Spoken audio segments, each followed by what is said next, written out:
We've recently had a couple of Islamist attacks in America, the most famous of them in DC when National Guard Sarah Beckstrom was killed aged 20.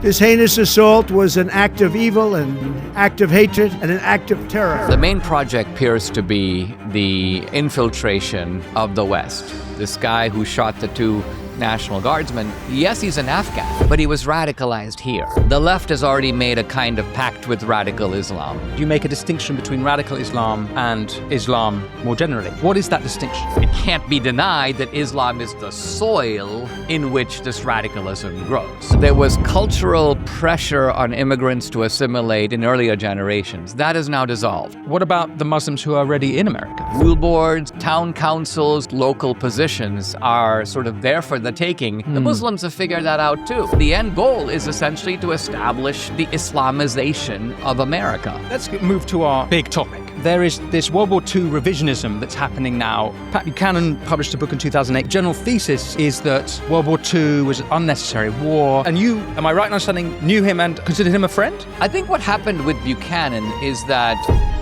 I think what's going on here is an effort ultimately to rewrite post-war history. Because World War II has the reputation of being the good war, the righteousness has to be dismantled. The post-war international institutions that were set up in the aftermath, I think, have proven to be, for the most part, problematic.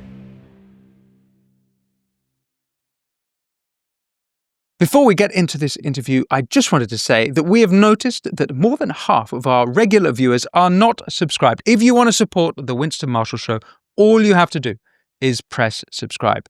If you do that, we can have more phenomenal guests exploring the issues you want to hear about that the mainstream media won't touch. But without further ado, on with the interview. Dinesh D'Souza, thank you so much for coming to speak with me. You don't need much of an introduction because you are and have been one of America's leading commentators now for a long time. And of course, you were an analyst in the Reagan administration, which is linked to something I want to talk to. It is the second topic of this interview because I believe you worked alongside Pat Buchanan. And Pat Buchanan is one of the, I guess it might be the genesis of one of these new ideas that's come out in recent times, that Churchill was in fact the chief villain of World War II. It's something that I've heard parroted from the likes of Darryl Cooper, Dave Smith, even Tucker Carlson. And so this idea of World War II revisionism has come up. That's something I'm very keen to explore with you. But before we get to that, we've recently had a couple of Islamist attacks in America. The most famous of them is in DC when National Guard Sarah Beckstrom, I believe is her name, was killed aged 20, and another person remains in a critical condition in hospital. And there was also, the killer was an Afghan. And there was another Afghan in Texas, where I believe you live.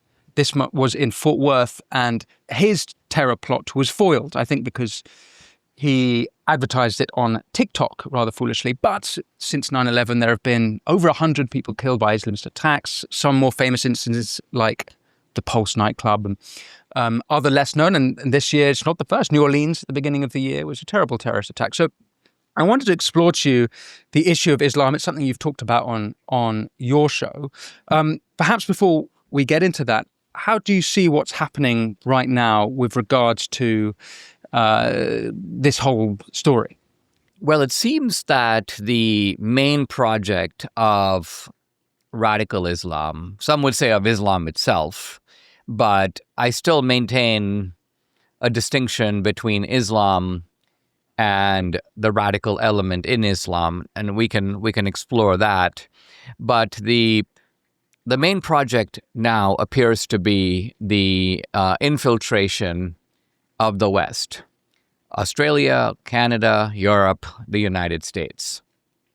And in the past, in dealing with radical Islam, it seemed that there was a fairly sort of predictable way that liberal democracy could respond in dealing with, say, ISIS or Al-Qaeda and 9/11 type of attacks. But the current strategy that we're looking at is more problematic because it travels on the passport of liberal democracy itself. And by that I mean it takes the freedoms enshrined, for example, in the Bill of Rights, and it says, if you have free speech, we have free speech. If you have the right to assemble, we have the right to assemble. If you can ring your church bell, we can have a public prayer 5 times a day. And the environment is being created in which you have a group whose end goal appears to be quite different from liberal democracy, but nevertheless uses liberal democracy as a mechanism to move in that direction. Mamdani is part of this. Ilhan Omar is part of this.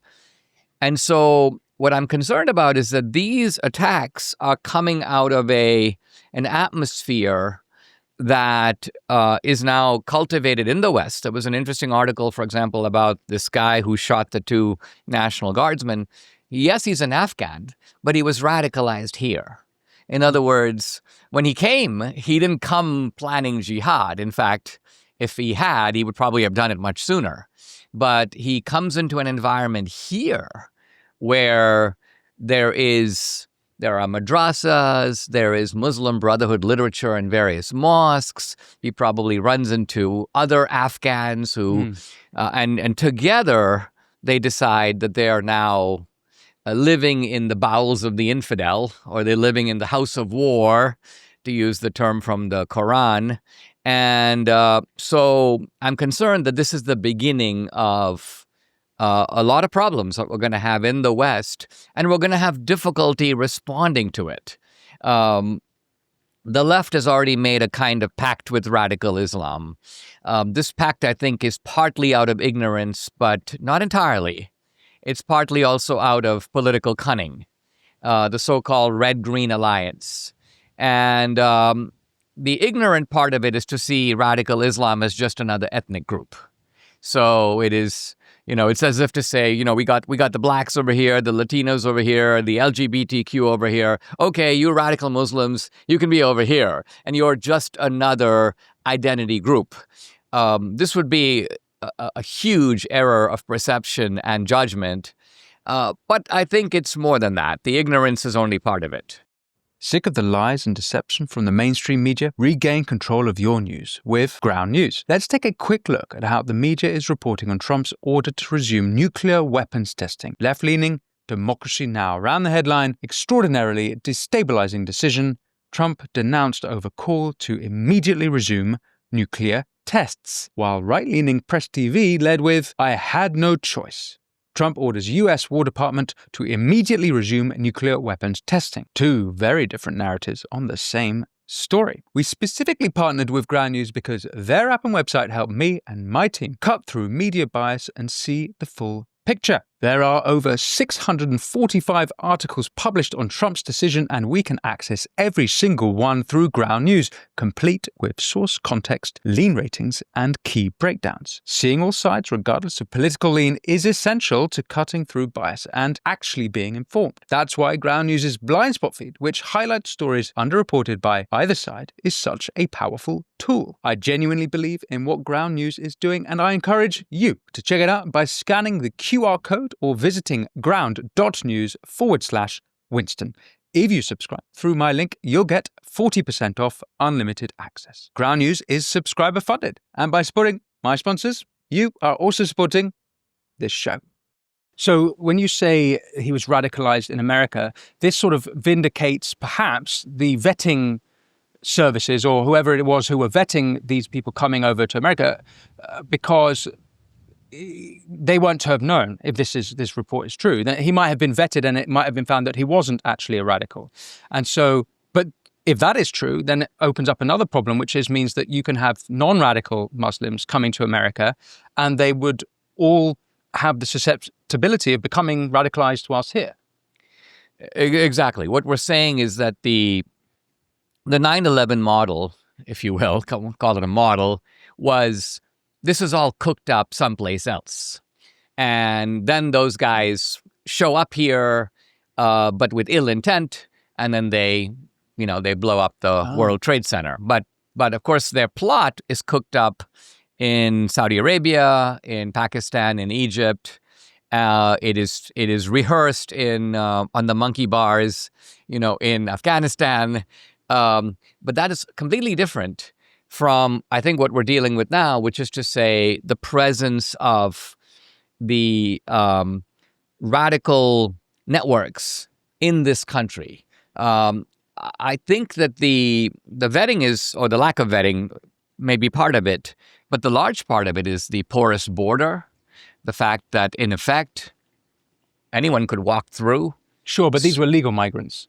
These were legal migrants. That's right. Yeah, so, Trump's done a lot to deal with illegal immigration, and he's had huge wins in that side of things. But this shows that it's not just illegal immigration is a problem. As I know, as a British person, legal migration has a lot of problems. A lot of the Islamist attacks we've had are from first generation, second generation legal migrants to Britain. What? You have to ask what is producing the radicalization. And I think some of the critics are right that even if you have, let's just say, a vetting system. Now, clearly, Biden didn't. There's all kinds of evidence that they were just loading up the planes. Because think about it, it was a melee. The ability of the U.S. government in that stage of things, after a blitzkrieg Taliban offensive, essentially Kabul, which was supposed to hold out for a while, collapsed almost instantly.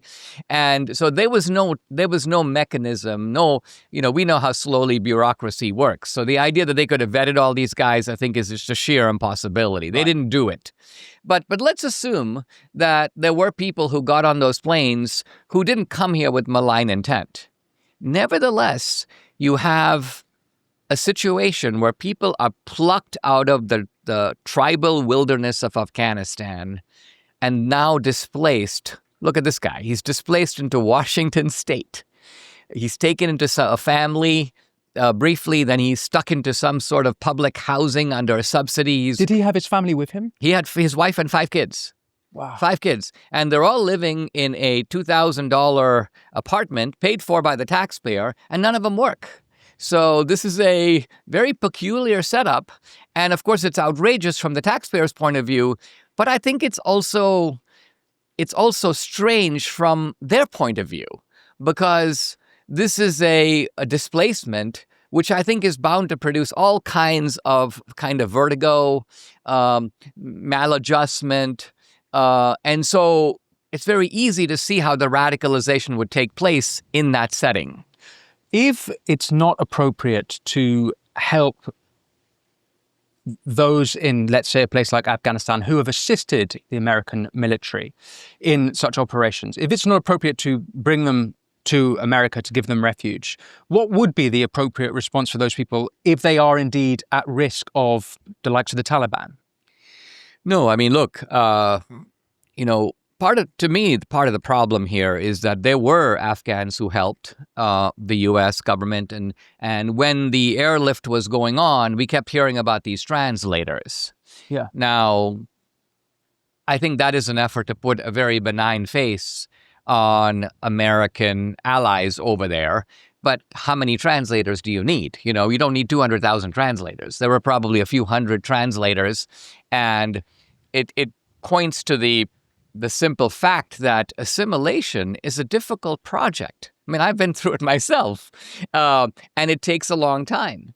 What's the 200,000 translators number from? Is that how many Afghans have come to America? Right. I'm just talking about the overall estimated number. Now, some of those people may have come subsequently. I'm not saying 200,000 people climbed on the planes. Yes. But I'm saying that the overall importation from Afghanistan in the aftermath of the fall of Kabul has been approximately 200,000. That's just a lot. That's a large number of people. Absolutely huge. And so what is a country's ability, particularly because we seem to have no mechanisms to do it? There was cultural pressure on immigrants to assimilate in earlier generations. That is now dissolved. So that you're bringing them here, you want them to assimilate, but you have no mechanism for them to do that. Yes. And not even a very good incentive for them to do it. Right. What were the mechanisms and incentives in a previous time? I think they were twofold. One is that a lot of the immigrants who came had, in a way, no way back, right? Think of the pilgrims, they're escaping circumstances in Europe. But think also of subsequent generations, Irish immigrants who came after the potato famine, for example. they had cut their ties. They had come and they were like, it's sink or swim, basically, in America. And so they did a lot to tell their children, listen, we got to speak English. That's essential. And not only that, they also did a lot of policing of their own group. And so if an Italian kid is getting out of line, the family goes, hey, listen, you're giving Italians a bad name. Right. Cut that out. Yeah. And so there were all these mechanisms that essentially communicated to new immigrants, join the system. We're here because this is a good country. You want to be a part of it. It's kind of like joining a club. You learn the rules of the club. And although there was a melting pot, the melting pot was really more melting into a sort of new amalgam that represented this kind of distinct Irish-American, Italian-American identity. I'm not saying that there was a complete jettisoning of your ancestral heritage. That was never demanded of the immigrants. But the reason I think that the phrase, say, Italian-American is a good one is Italian is the adjective and American is the noun. And I think that represented the old consensus. And when do you think that changed? When did that consensus change? I think it started changing in the 1960s. It began with the Mexican Americans. Part of it was the civil rights movement, which created a powerful, created among the blacks, who of course are not immigrants in that sense, but created among the blacks this notion that your identity is not something to be concealed, but to be affirmed. And so immigrants noticed this, and they were like, us too. And so they began to italicize their own kind of ethnic identity. Now, the other immigrant groups were too small for it to matter, but the Mexican Americans were coming right across the border. There were a lot of them, and there were large communities in the Southwest, places like Arizona, New Mexico, where you began to see, of course, also California, you began to see Latino communities where, let's just say, speaking English no longer became a priority. This even happened in southern Florida, where you could basically get by without speaking English, just using that as a kind of an important index of assimilation. And then the message got out to Jamaicans in New York and Indian Americans in New Jersey. Now, by and large, Indians are a special case because even in India, they speak English. So in general, with Indians, the language is not so much the issue. But nevertheless, I can see that there is a far stronger mechanism today, let's just say for Indian Americans in America, to remain Indian, just to live in an Indian subculture, which wasn't there when I came in the late 70s. Add up with how I understand it, and I'll explain. So I've been recently reading Theodore Roosevelt's essays, and he talks about the problem during the First World War about German Americans, hyphenated German Americans, and this sort of dual alliance, and him imploring them to emphasize the American side. So it seems to me actually for a long time, Americans have had this problem of the balance between the adjective, as you say, pre the hyphenation, and the noun post the hyphenation. I don't know if, are you suggesting that changed because of the civil rights movement, or is it, that doesn't necessarily mean that there's more emphasis on the adjective side, because that's what you're describing, right? The emphasis has gone away from the noun towards the adjective. Yeah, I think what I'm saying is that in previous generations, it often took a generation or two for full assimilation to take place. German Americans, for example, in Pennsylvania, kept speaking German. Right. And it is somewhat to be expected, right? I mean, you take a bunch of German speakers and transplant them across the ocean, they don't learn English overnight. Yeah. I guess what I'm saying, however, is that the aspiration to it was always there, and the cultural pressure was always there. And that aspiration's changed. And that's what's changed. So, for example, the Indian who comes to America in search of opportunity, his original instinct is always to want an American standard of living, but to maintain an Indian lifestyle. The only reason that changes is usually because of necessity. So the Indian American realizes, oh no, I need to, I want to be a lawyer, and so I'm going to have to step into a courtroom, and so I'm not going to be able to use all these Indianisms and all this kind of hybrid English that I use in India. I'm going to have to learn to speak like a lawyer, and so the point that I think that's changed is that because of this emphasis on not only ethnic solidarity, but ethnic victimhood, which is not a postmodernist thing, right? So that idea of victimhood became pervasive in the 60s. The idea was there going back to sort of bohemian communities in Greenwich Village, places like that, San Francisco, but it was not culturally mainstream until the 60s. Right. And then, although it started in the 60s, it metastasized in subsequent decades.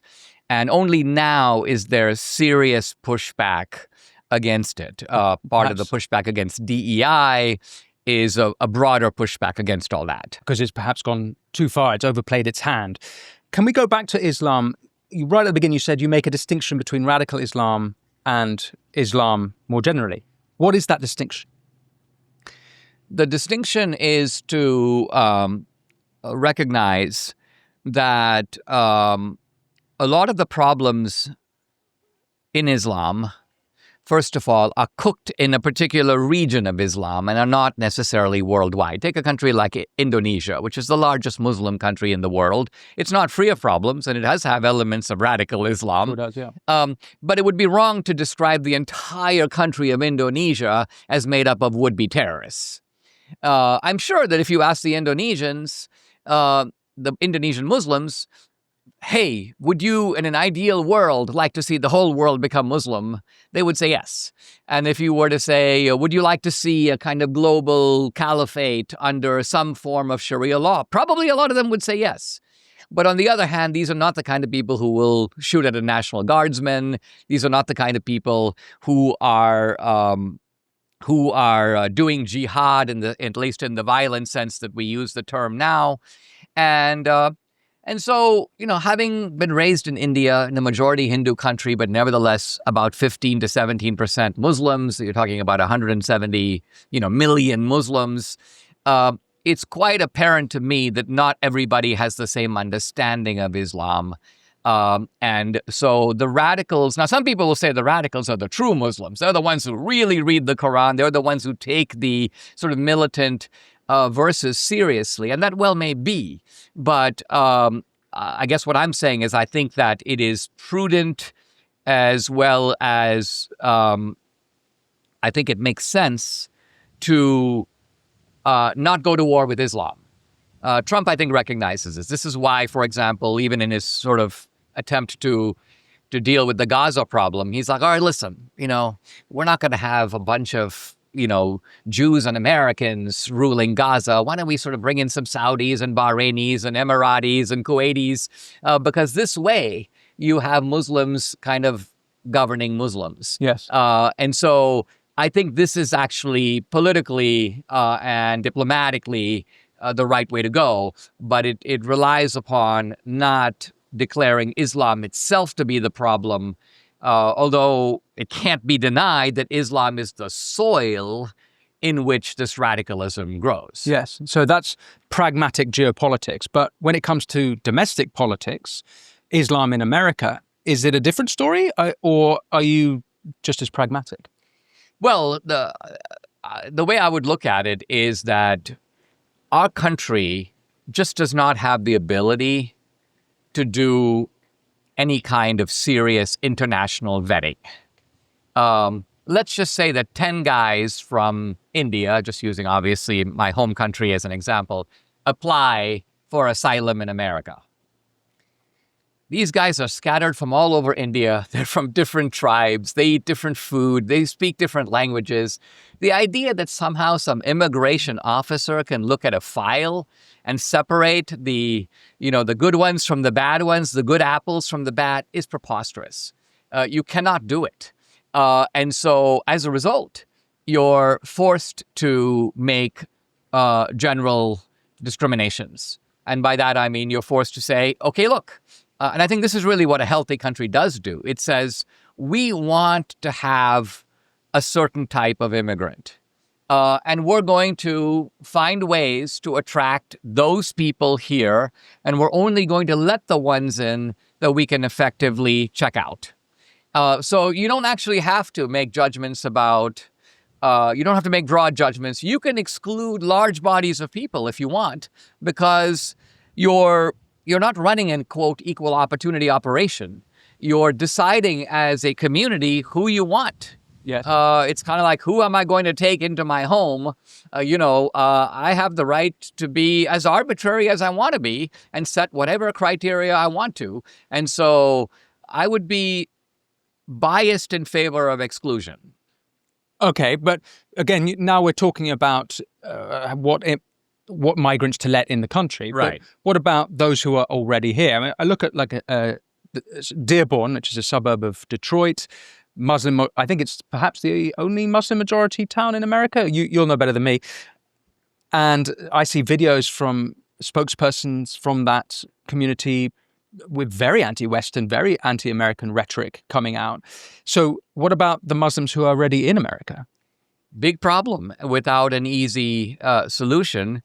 And the problem is highlighted, in some ways it is in Dearborn somewhat contained, somewhat obvious. And so people could say, all right, well, we've lost Dearborn. But when you see, for example, what's going on in Texas, and this is where what's going on in Texas? Well, what's going on in Texas is that you have Muslim communities that are becoming much more self-conscious, not only in cities, which is very often where immigrants start out. They start out in a city, but pretty soon they move to suburbs. And what's happening is you have now Islamic candidates, by the way, generally operating out of a network that includes nonprofit groups, includes groups like CARE, includes mosques, and includes money. The money could be partly domestic, but would not be surprising to me at all if a good deal of it comes from abroad. So now consider something as simple as a school board race in a suburb in Texas.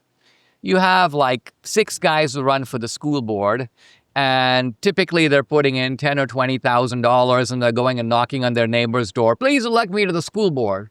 Now you have an Islamic candidate who gets into the race, and he has $300,000.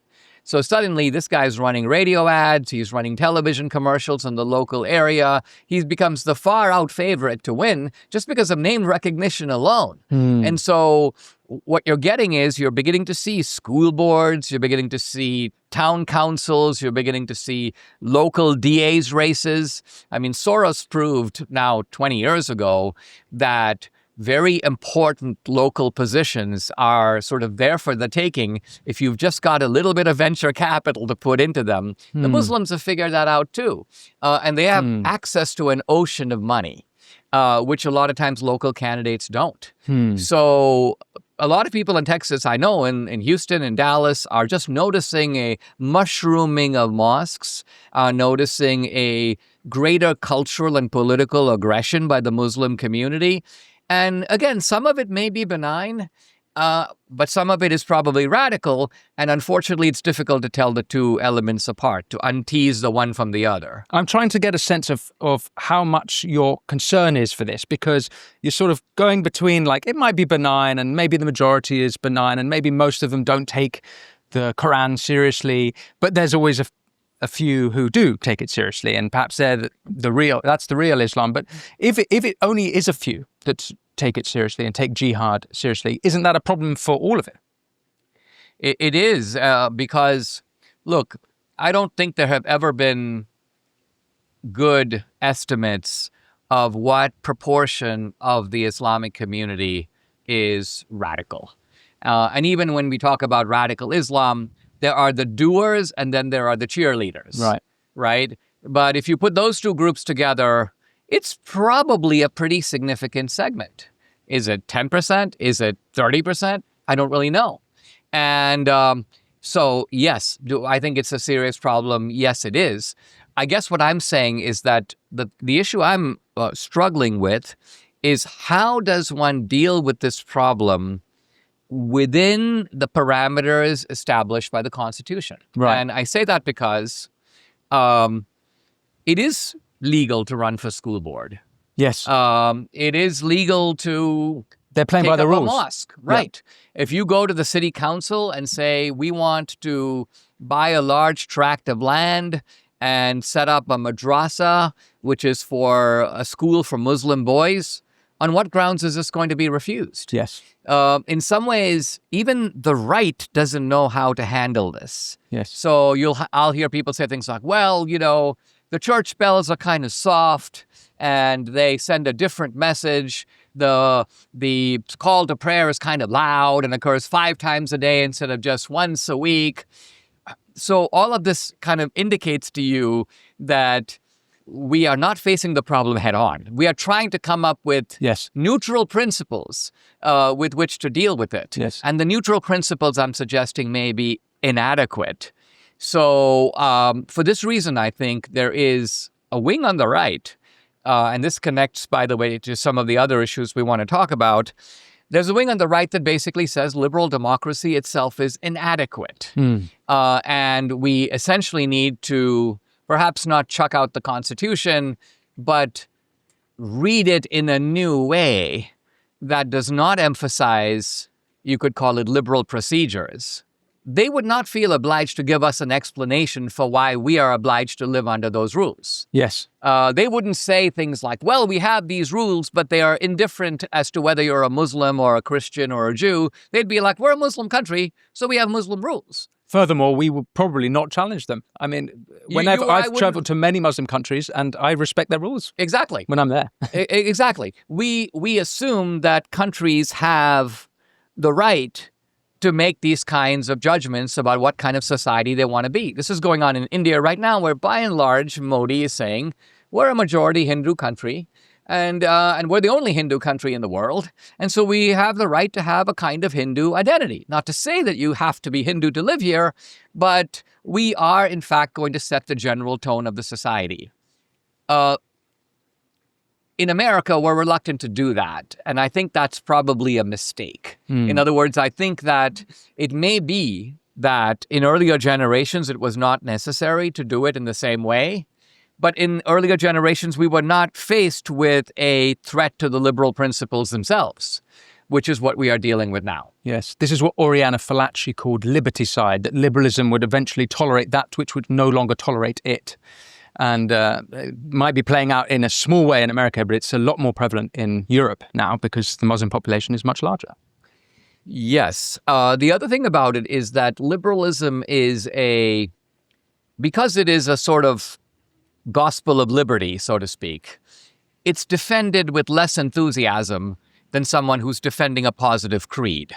In other words, the Muslim is more serious about Islam than the liberal is about defending liberalism. Right. And that's why, in the end, if the Red-Green Alliance were to succeed and vanquish all its opponents, it would itself come to blows. Yes. And we know this not just theoretically.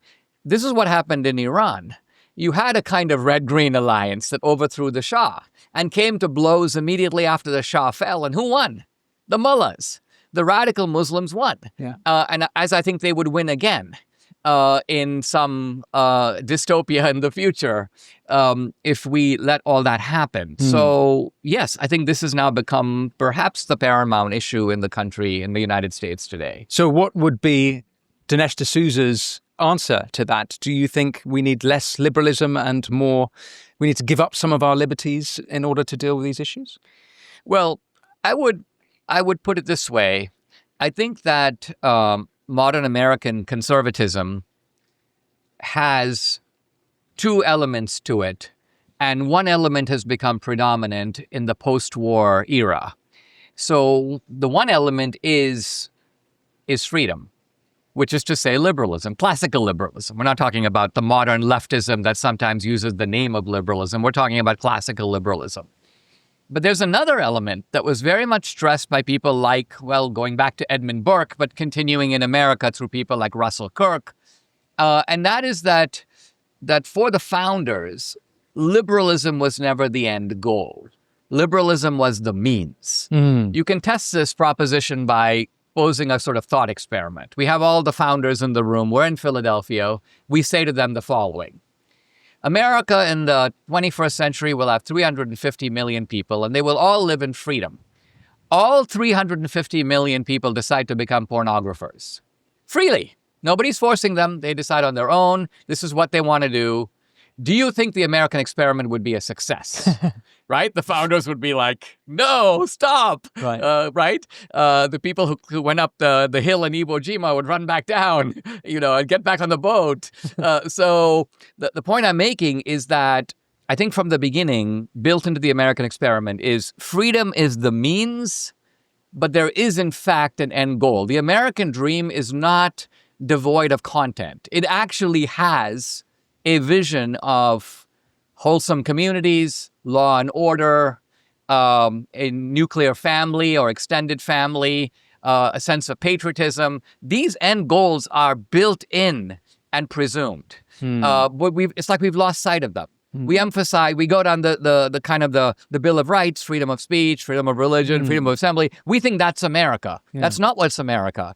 The America is actually further out in the distance. Those are some of the mechanisms to get there. So I guess what I'm saying is I don't think that it is either wise or practical to jettison the Constitution and try to look for some alternative structure. That's not going to work. Within the Constitution, I think that there are resources, some of which come from the Declaration of Independence, but it is essentially recovering an understanding of America that is more aware of substantive end goals and freedom as a means to achieve those. But those also in some ways establish boundaries for freedom, because if the freedom is for something, you're in America to work hard and have a family and live a good life. Your freedom is for that. So if you're using your freedom to do something else, well, that's not really what this country was set up for. Very interesting. Very well put. You mentioned in passing Zoran Mamdani and Ilhan Omar.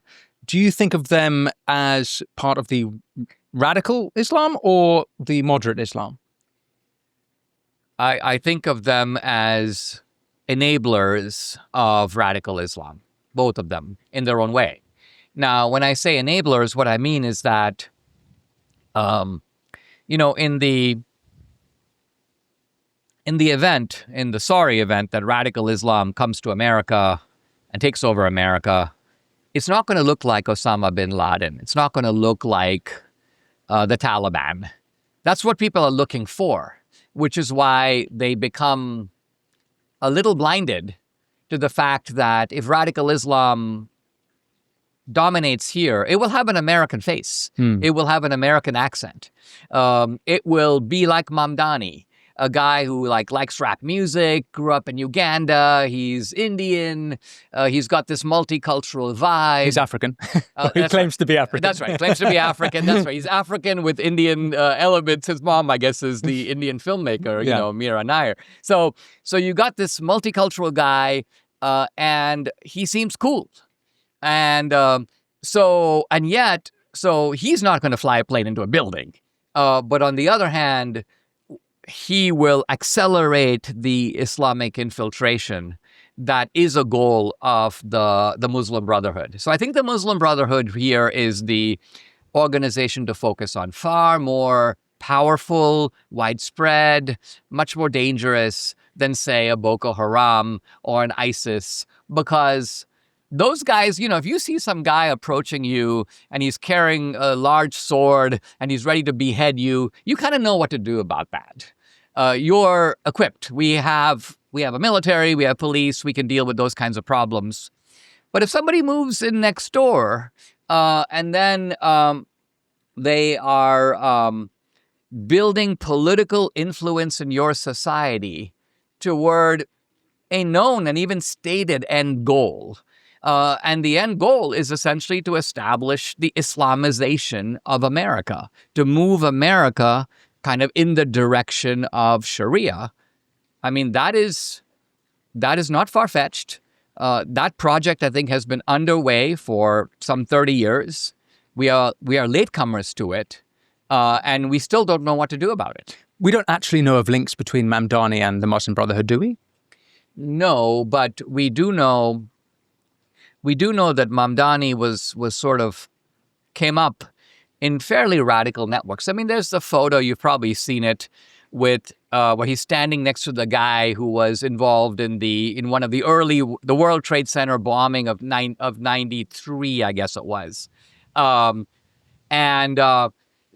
again, Mamdani might say, well, I barely know who that guy was, or that's not why I was standing next to him. But this is the point that there's my wife, who's interested in all this, lived in Sugar Land, Texas, which is not where we live now. But there was a big mosque that was set up in Sugar Land. And so she decided just go on the website of the mosque and sort of check out what sort of literature is being offered. A lot of it was straight out of the Muslim Brotherhood. The Muslim Brotherhood packages the materials. It's kind of like the madrasas abroad. You have Saudis and Qataris and Bahrainis. They give money to madrasas in Pakistan and all over the world. Who sets the curriculum of those madrasas? Those are the people who are actually shaping the minds of the Muslim children, right? So similarly here, who produces the literature that is disseminated through the Muslim networks? You'll take an organization like CARE. On the face of it... For people who don't know CARE. Council of Arab Islamic Relations. So on the surface, CARE is quite benign, right? You have the Anti-Defamation League for the Jews. So, hey, we've got an Anti-Defamation League for the Muslims. You've got all kinds of groups that represent blacks, the NAACP, the Urban League. So why not one for the Muslims? But then you discover that some guy is indicted and charged with a terror attack, and CARE is involved.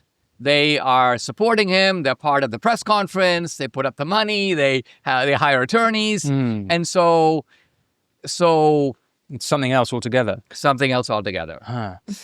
So let's move to another big topic, which is that there is this World War II revisionism that's happening now on the right in the conservative commentariat of America. And I mentioned right at the beginning the likes of Darryl Cooper, Dave Smith, Tucker Carlson.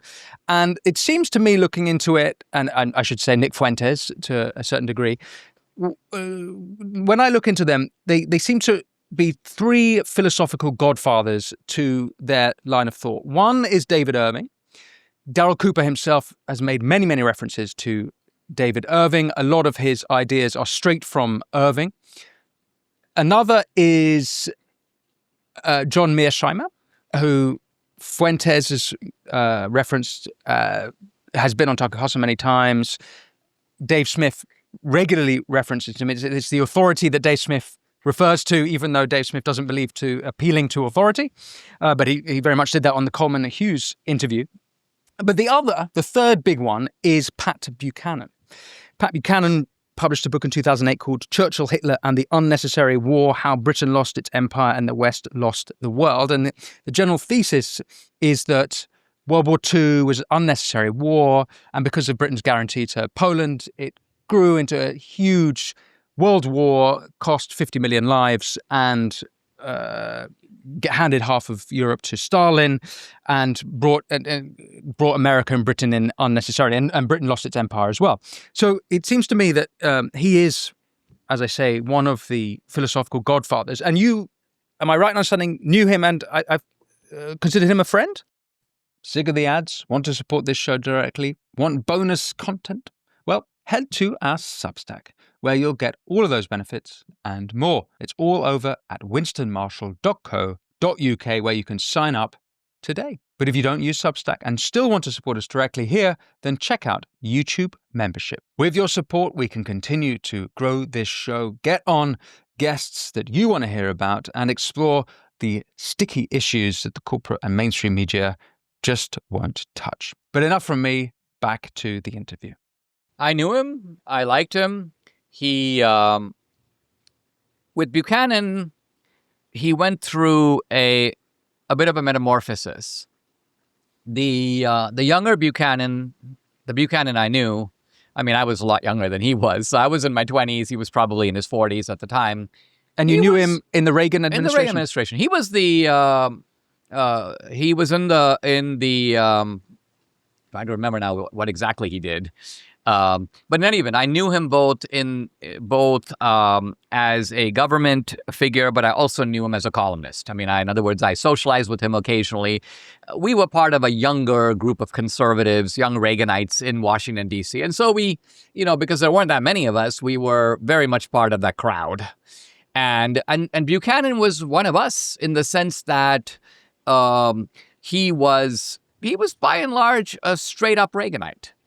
He had come out of the Nixon years, and it was a measure of how much things had changed. At one point, Buchanan, in his autobiography, I believe, Nixon says to him, he says, "Pat, tell me, who are the conservatives?" So think about it. You have the Republican president of the United States in the 1970s, and he doesn't even know what a conservative is. He has to ask Pat Buchanan, "Tell me who these people are," right? By Reagan, this had all changed. We all knew who the conservatives were, and Peggy Noonan was part of that group, and the chief speechwriter for Reagan was a guy named Anthony Dolan. My not classmate, but my colleague from Dartmouth, Peter Robinson, was writing speeches for Reagan. So we were all in this together. I think what happened with Buchanan is that as he began to think about this topic of the decline of the West, by the way, a topic all of us were thinking about in one way or another. I was interested in those days, and I still am, in the philosopher Leo Strauss. And Strauss's big topic is, in fact, the decline of the West and what can be done about it, or how should we think about it, and what are the roots of it, and are the roots of it in modernity itself. And of course, with Strauss, you have this idea that there was a philosophical clash between the ancients and the moderns. I mean, Strauss went all the way back to the ancient Greeks to think about all this. I think with Buchanan, because he was a policy guy, he looked at it and he basically goes, the power of the West was crippled by World War II.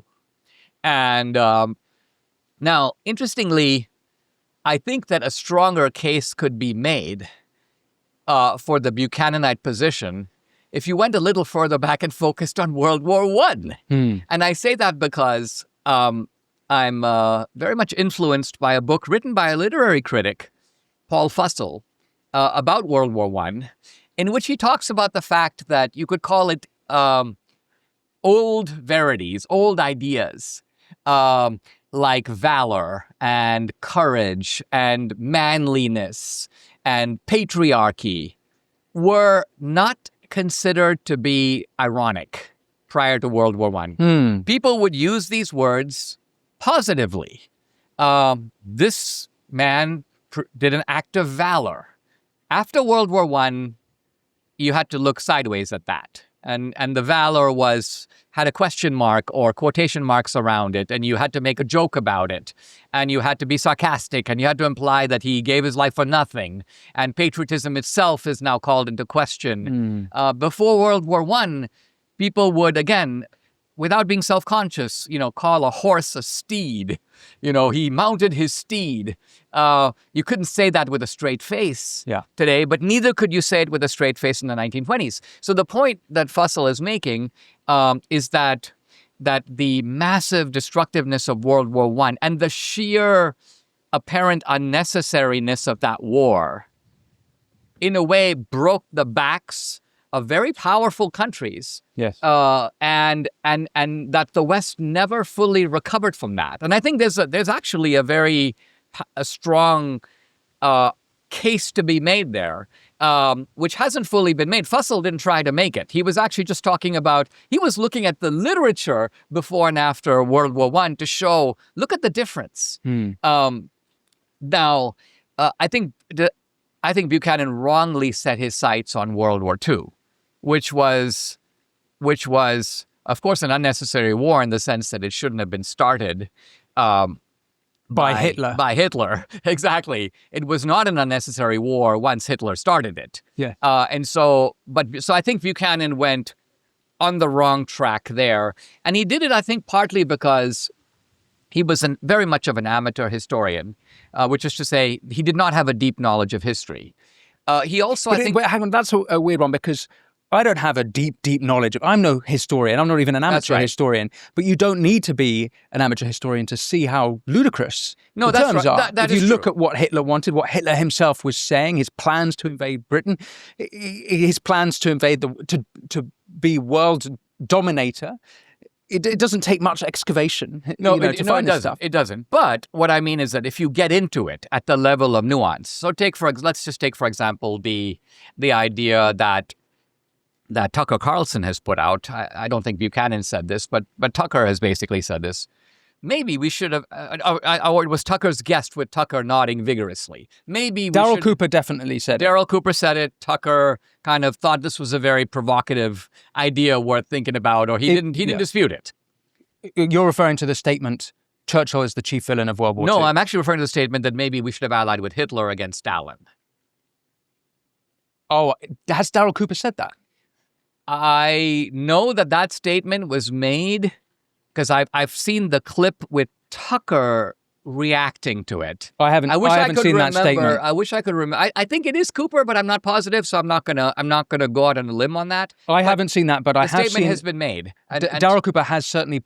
Well, firstly, he's been found to being posting pro-Mein Kampf stuff. Mother Jones did an expose on him from a white nationalist website, and he did this tweet, which he then quickly deleted. It was a picture of Hitler in Paris versus the Olympic celebrations where they were mocking the Last Supper with Christ. This was last year, and he said this one is infinitely preferable to this one, referring to Hitler. So he's definitely done stuff that is pro-Hitler. So the point is that there was, at least briefly, a debate, if you want to call it that. There were people like Patton, after Hitler was defeated, who considered the possibility of sort of taking the war to Stalin. In other words, we're over here in Europe, we got the troops over here, and we're facing, Stalin's not a good guy, and this is a threat we're likely to face in the future. Why don't we deal with it now? And Churchill as well. Churchill too thought about this, exactly. But this is completely different from the view that at the beginning of the war, let's just say in 1939, that somehow Stalin posed a greater global threat than Hitler. Not true. That is not true. But these two positions can be muddled, the one with the other. And a discussion and debate that occurred after the war can be somehow used, or at least tapped into, particularly for younger people who don't really know these nuances at all. They go, so let's say someone says on Tucker's show, well, guess what? This topic was even discussed in Europe at the time. No, it wasn't. It was discussed in a different context, referring to a different situation after the Nazis had already been vanquished. But so what I'm getting at is, I think what's going on here is an effort ultimately to rewrite post-war history. And because World War II has the reputation of being, as I think it was, the good war, a war with clear objectives that were achieved, and this was a big win, a righteous war, the righteousness has to be dismantled. And that's why you have this project. It's not really ultimately even a project driven by curiosity about history. It is rather, how do we deploy some historical cudgels to beat up the post-war consensus, which is the real target.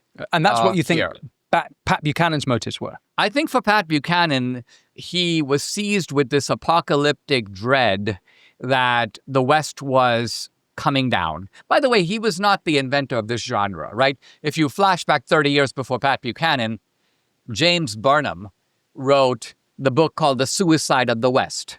And Burnham, too, had the same apocalyptic, it's all coming down. And Burnham was brilliant. I mean, Burnham basically argued this. He said, look, let me look at a map of the world. He goes, in the year 1900, 85% of the real estate on the planet was under the supervision of the West, or to put it bluntly, of the white man. The white man controls the globe. He goes, now I'm going to give you a map circa, let's say, 1950. And you'll notice that largely because of decolonization, the white man's property has shrunk from 85% to 40% or 35%. He goes, what do you call this if not decline? And he goes, if this continues, he goes, the West will be no more.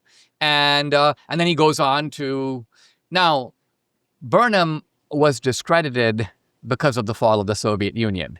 The collapse of the Soviet Union, and the fact that that was so unexpected, it was so spectacular, it was so one-sided, it produced the U.S. as a solitary world superpower.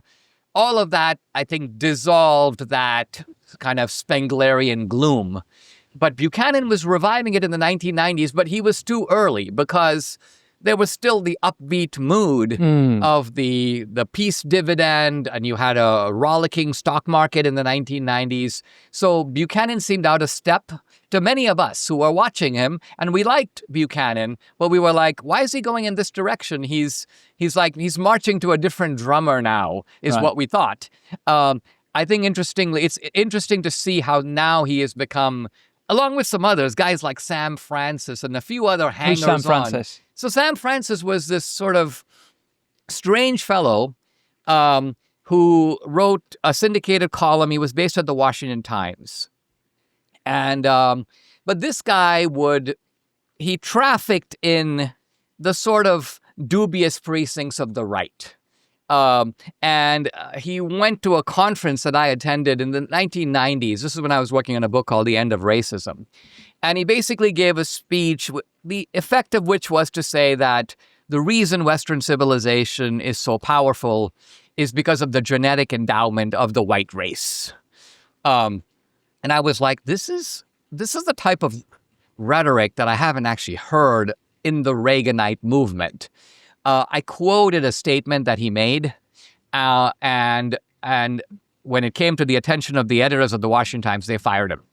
And I mentioned this because even now, some of the Groyper types who admire Sam Francis, they go, well, Dinesh, you got him fired at the Washington Times. And I'm like, I didn't call for him to be fired. I merely quoted him. I mean, I disagreed with him, but evidently he was out of step with his editors, or at least had not divulged to them what his views were. They didn't want to have that point of view at the Washington Times. He was a very prominent figure on their pages.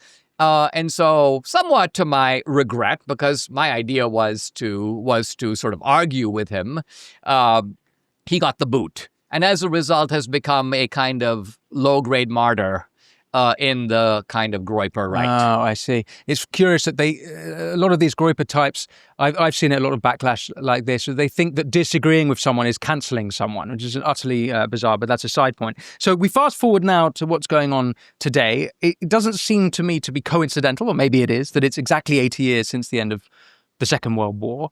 Perhaps I've been reading into that too much.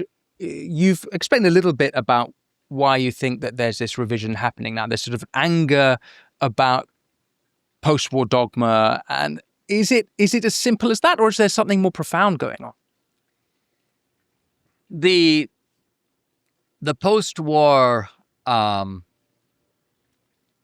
consensus, the post-war liberalism, the post-war international institutions that were set up in the aftermath of World War II, I think have proven to be, for the most part, problematic. Yes. UN. And then also later organizations like the World Bank. Yes. The World Health Organization. Even the rather suspect quality of international law itself, which doesn't have the same kind of legitimacy. Who exactly voted for it? Who is it accountable to? So I think what's happened is, and let's remember that in this country, there has now been a rapid erosion of trust in established institutions here. The FBI, Yeah. the National Institutes for Health, the distrust surrounding... And for a lot of them for good reason. For very good reason. Yeah. Distrust of academia, distrust of the media, the distrust of the kind of... garbage put out by Hollywood. Yeah. So it's not to me entirely surprising that this has expanded to distrust of just about everything. All the stories we've been told. So it seems to me that my interpretation of what's going on is that after the Second World War, a bit like how there was a change in philosophy after the First World War, we created and we learned a lot of the wrong lessons. And I've discussed on my show before Karl Popper, who was writing in 1945, Open Society and Its Enemies. And in that book, he creates a dichotomy, which I think many philosophers copied him and has continued to this day, of the good guys or the good things are liberalism, freedom, free speech, and the bad things are fascism, Nazism, obviously, and I agree that those are the bad things, but he also throws in there nationalism. He also throws in there religion. And this really it didn't just influence progressives, but it seems to have somewhat influenced conservatives. If you look at how conservatism post Second World War became very open borders, very globalist in its outlet. So the way I see it is it's the philosophy that we learn after the war, not the war. The war itself was a Pyrrhic war and tremendously damaging, but that's the fault of Hitler, as far as I can say. Yes. Let me frame it somewhat differently.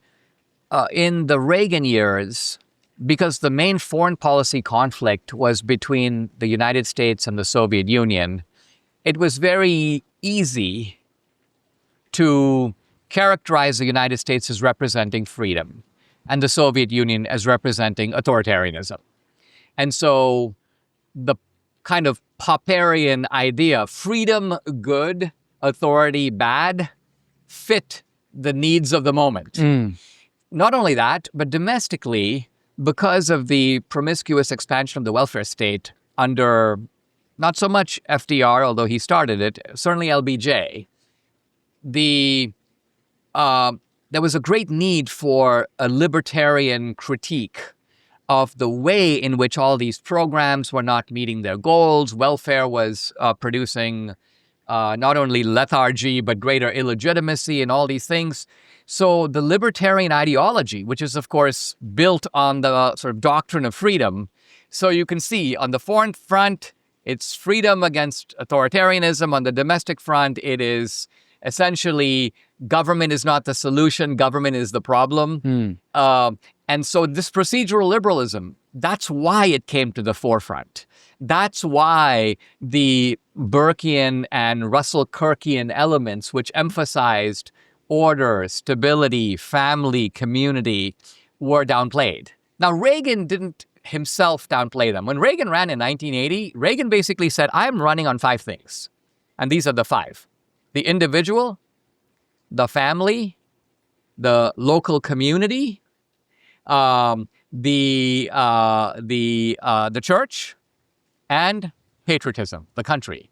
So for Reagan, the libertarian and traditionalist elements were fused together. I think Reagan actually had that balance very much right. Reagan understood that freedom is an instrumental good and not an ultimate good. I'm going to ask my last question, which is going to be the same question that Nixon asked Buchanan, because I look now at this new divide that's happening on the right here in America, which seems to be the commentariat class, where there is a divide over this World War II division and a divide over Israel. And one side is a more traditional American conservatism, and the other side seems to be questioning everything, not just World War II, as we've discussed, but questioning whether Israel really is our ally, Ukraine really is our ally, whether Western Europe is, our ally, and even questioning whether Qatar, should they in fact be our ally, and speaking well about Venezuela, speaking well about Iran, speaking well about nations that traditionally have been the enemy of what the American conservative worldview was, certainly geopolitically. So who today are the conservatives? I think that this,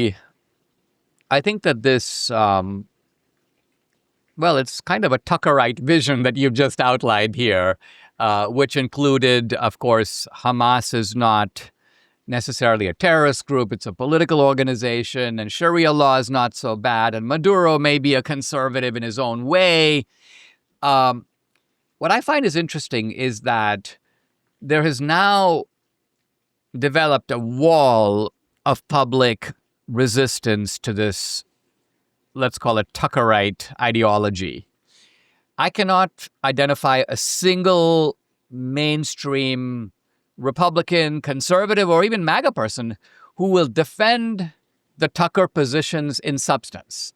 They always retreat to, let's not cancel Tucker. They always retreat to, in fact, what's ironic is they retreat to the exact liberalism they deplore. They retreat to, he has free speech. He has the right to say what he wants to say, which no one disputes. The issue is what he is saying ridiculous? Is what he is saying utterly out of step with anything resembling a conservative philosophy? Forget about the Reaganite philosophy. Even a conservative philosophy built around the principles of America first and make America great again, are Tucker's substantive positions defensible within that? I can't name a single conservative who agrees that they are. Not even the Groypers. The Groypers won't even defend what Tucker is actually saying. They will come back. If I post about it, they will come back and either attack me, Dinesh, you should have been deported long ago, or they will say, leave Tucker alone. Don't try to cancel him. Why are you trying to cancel Tucker? So it's fair enough that you identified what I describe as Tuckerism, but then maybe the Civil War is not a divide between two sides. It's a fracturing of lots of sides. There's the Groypers is definitely a phenomenon now. There's Tuckerism, there's the sort of Dave Smith libertarianism, and there seems to be weird alliances and allegiances between various groups. But who are the conservatives? The conservative... Is Fuentes the conservative? Well, the conservative vision of a good society, I think, is remarkably intact. And is, in fact, I won't count Nick in this group because I think Nick is a performance artist and a provocateur.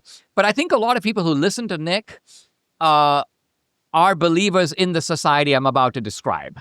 In other words, they imagine an America, which, by the way, certainly existed for a good bit of the 19th century, in which you could start out in America and you would have to work hard, but you would have that hopeful sense that your life is going to get continually better. And that if you save money, that money will store its value over time. And that things will, over time, in real terms, become cheaper, partly because of technology, partly because communications distances are closing. Your children will therefore have bigger houses and a better life than you did. And if you want to have a traditional family with a wife who stays home and looks after the kids, that is realistically available to you. Not everybody will get there, but the majority will get there, right? So I think that the big issue in American politics now is there a way to get that back? And if you think about it, that is a very wholesome traditionalist vision that the founders would have completely identified with. I think a lot of the culprits who are identified, the Mossad is in the way of that, are absurd. But I think the yearning for that is good and is very real. Now, the reason that this yearning is so misguided, in my opinion, is that the real culprits are lurking a little bit out of sight. So let me give an example of what I mean by that. The United States, as part of its post-war setup, decided that it would, as a goal, have 2% inflation. Now, 2% inflation seems reasonably benign, but let's look at it this way. I came to the United States with $500 in my pocket in 1978. Let's call it 1980 for simplicity. Let's say that I didn't spend any of it. I held on to it. I have it right now in my pocket. What do you think that $500 would buy in purchasing power today? Well, the answer is something more like $50. The $500, which hard-earned money, which I got from my parents, and it was probably more than they could spare, would have shrunk over not that great a distance of time to 1/10 of its purchasing power. Now, why is that? That's because the government is running a printing press, and by creating money that it gets to spend, it is devaluing the money in your wallet and my wallet. And it's doing this systematically, deliberately, and continuously, and it's been doing this for over 100 years. So there's a culprit. And this culprit is so clever that the act of inflating the currency, right, which is the act of printing the money. That used to be the definition of inflation. Inflation meant printing money. However, starting in the 60s and 70s, government agencies got a very bright idea. And that is, why don't we shift the blame of inflation onto the prices of goods?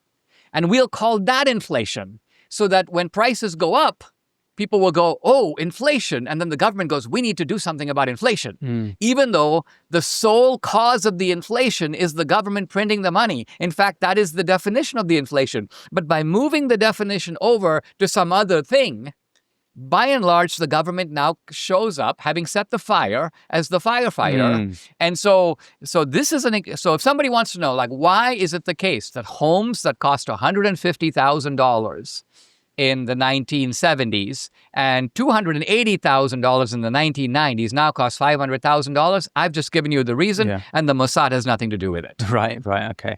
Yeah, so it's the economy stupid. Well, it is the silent hands manipulating the economy. It's not the actual economy. The economy would have been all right.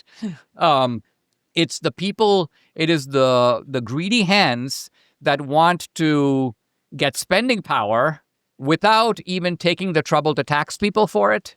Because see, if you tax people for it, you annoy them. And then they might vote you out of office.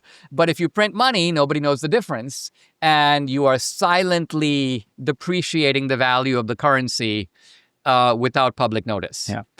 Dinesh, thank you so much for speaking with me. Is there anything in this broad conversation that you think we've missed that you'd like to bring attention to? And is there anything that you'd like to bring viewers and listeners' attention to, any of your upcoming work, perhaps, or your social media? Well, follow me on X. I'm at Dinesh D'Souza. My latest film is called The Dragon's Prophecy. It deals with Israel, the Middle East, radical Islam, but it also deals with the Bible, biblical archaeology, and an element of biblical prophecy. So it's a bit of a departure for me. In that my other films have all been in one way or another about the meaning of America. This is a film that connects politics with the Bible in, I think, interesting ways. And the website for that is thedragonsprophecyfilm.com. That sounds right up my straza. I look forward to watching it. Dinesh D'Souza, thank you so much. My pleasure. Thank you for watching The Winston Marshall Show with Dinesh D'Souza. Take a look at winstonmarshall.co.uk, which is our Substack, and there you'll enjoy ad-free viewing and listening of our episodes, as well as giving you the opportunity to ask future guests your questions. That's all at winstonmarshall.co.uk, and you will also get my essays and thoughts and writings. Thank you for watching, and until next time, be well.